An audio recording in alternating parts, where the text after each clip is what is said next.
especifica la ISO 17025. Sobre el punto 8, requisitos del sistema de gestión. Mi grupo está conformado por Daniel Fuentes, Mauricio Rigra, Génesis Mora e Irma Taipe. Como subpunto 8.1 generalidades, tenemos que el laboratorio debe implementar un sistema de gestión de calidad de acuerdo con dos opciones.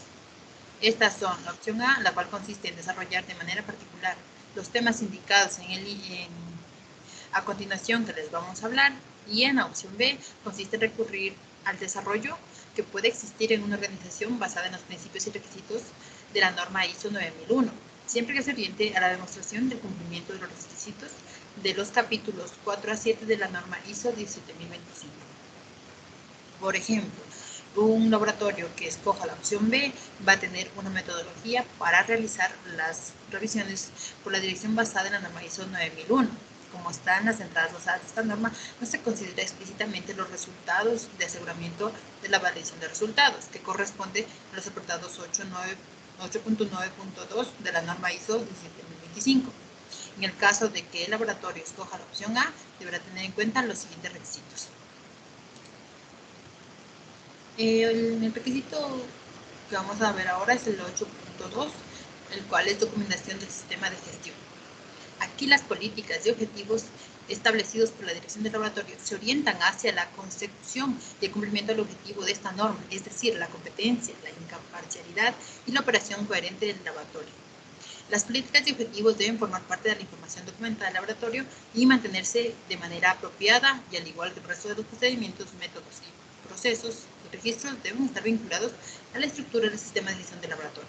Los objetivos deben estar relacionados y adaptados a las políticas establecidas, teniendo en cuenta los requisitos aplicables al alcance de las actividades del laboratorio. La dirección del laboratorio debe tener en marcha mecanismos que aseguren que todo el personal afectado conoce, dispone, entiende y va a trabajar en la aplicación de esta política.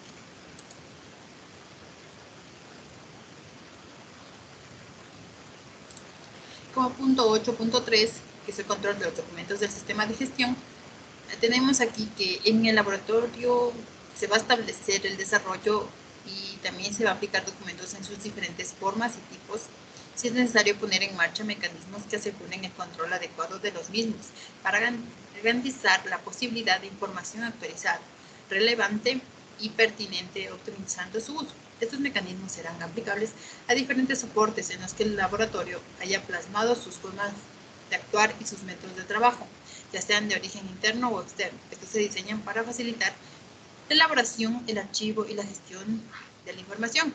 El control de los documentos, incluyendo los formatos de registros, deben estar presentes de tal manera que se asegure su eficacia, mediante el establecimiento de criterios como necesidad de establecer un sistema de codificación que facilite su asignación, localización, estado de revisión, disponibilidad para su uso y su búsqueda. Ya. Como el punto 8.4 es el control de registros. Como se indicó en el apartado anterior, el laboratorio debe establecer una metodología para el control de sus registros que garanticen la identificación en relación en formato asociado para que lo diferencie de estos de la información contenida. El almacenamiento, conservación y archivo, la protección en cuanto a cambios autorizados en los contenidos originales, la recuperación en el plazo de conservación marcado en función de las indicaciones del cliente, salvaguarda la confidencialidad de la información, la eliminación en cuanto a su disposición final o archivo indefinido cuando así se establezca por el laboratorio. La siguiente, por favor. Es de las acciones para abordar los riesgos y oportunidades. Aquí se piensa en los riesgos como una herramienta para la planificación de la actividad de los laboratorios y no como un fin en sí mismo, ya que obtenemos resultados coherentes y aplicables a la dimensión y orientación de las actividades del laboratorio y no se centra en la metodología empleada. Ya las actividades de laboratorio tienen diferentes niveles de riesgo, por ello la planificación estratégica de los laboratorios toma en cuenta los requerimientos de la norma para poder adaptarlo a su situación y prever errores futuros, tanto internos como externos. Y esto se revisa periódicamente por el laboratorio. La siguiente. En el punto 8.6 se habla sobre la mejora. Aquí tenemos que, según las consideraciones realizadas en el apartado 8.2 de la norma, se especifica que la dirección debe apostar por claramente tomar la iniciativa y el control del desarrollo de acciones de mejora. Esto va a suponer que la mejora continua se incorpore en la cultura del laboratorio como una conducta integrada en el día a día de su personal liderada por la dirección, que potencia la participación y colaboración de los responsables de las actividades. Este enfoque nos va a permitir a su vez que desde la práctica se pueda reconocer, clasificar y seleccionar situaciones sobre las que se pueda actuar como optimizar, corregir o desarrollar el sistema de gestión con el fin de mejorar su desempeño. Las situaciones de mejora pueden estar asociadas a líneas estratégicas para el desarrollo de nuevas actividades de laboratorio o ir encaminadas a la adecuación de metodologías ya existentes. En cualquier caso, aquí se debe abordar de manera planificada, teniendo en cuenta, por ejemplo, el motivo para la mejora y sus consecuencias de la integridad del sistema de gestión. A su vez, también se debe tomar en cuenta el grado de rendimiento, esperando el cambio de comparación a la efectividad actual, la asignación de responsables y plazos para la ejecución de las actuaciones establecidas, la asignación de recursos cuando se haya identificado también como necesario. La posibilidad de extensión de la mejora a otras actividades de laboratorio también va de la mano con las fuentes de información para la mejora, que estas van a ser diversas, como por ejemplo, el trabajo no conforme, el análisis de los riesgos, las sugerencias del personal, los clientes y las partes interesadas. Así pues, también la búsqueda de información desde los clientes para ser más proactiva, disponer de oportunidades basadas en recomendaciones. Pásale, por favor. Ya, en cuanto a las acciones correctivas, este apartado está alineado completamente con la norma ISO 9001 del 2015. Cuando el laboratorio detecta e identifica un trabajo no conforme, este debe actuar con agilidad para corregir la situación, asumiendo la responsabilidad de las consecuencias que deriven de la misma. Y a continuación se debe identificar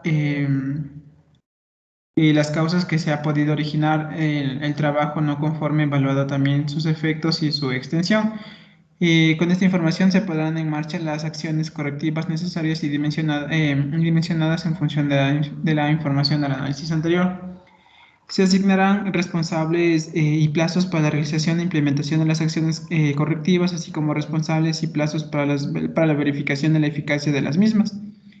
Y por último, se debe comprobar que esta medida de integridad del sistema ha podido verse afectada, evaluando entonces la necesidad de revisar y actualizar los riesgos y oportunidades establecidos, así como la posibilidad de realizar cambios en el sistema de gestión. Toda esta información debe conservarse mediante los registros pertinentes.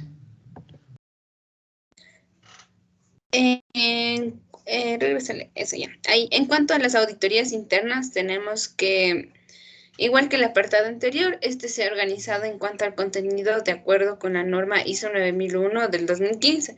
Aquí se recomienda como orientación la lectura de la norma ISO 19011. En esta última se define el término auditoría como un proceso sistemático, independiente y documentado para obtener evidencias que se evalúen de manera objetiva con el fin de documentar el cumplimiento de criterios de auditoría, políticas, documentos, etc. Para designar el personal, el auditor debe tener en cuenta que estos tengan conducta ética y profesional. El auditor además debe demostrar honestidad e imparcialidad, garantizar discreción en la información que maneja, entre otras.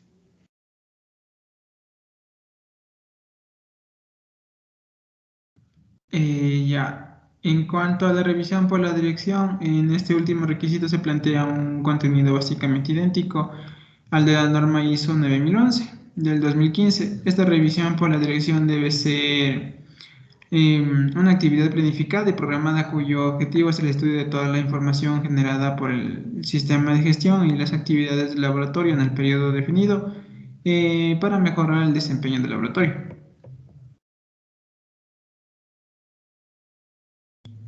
Síguele, por favor. Entonces, como conclusión, tenemos que en el apartado 8 de la norma ISO 17025 tiene que tener un registro y control de todos los documentos que se obtengan al implementar el sistema de gestión de calidad y cada año se debe revisar. Además, se debe tener un control de los posibles errores o casos que se pudieran suscitar para de esta manera evitar errores futuros. Pásale, por favor.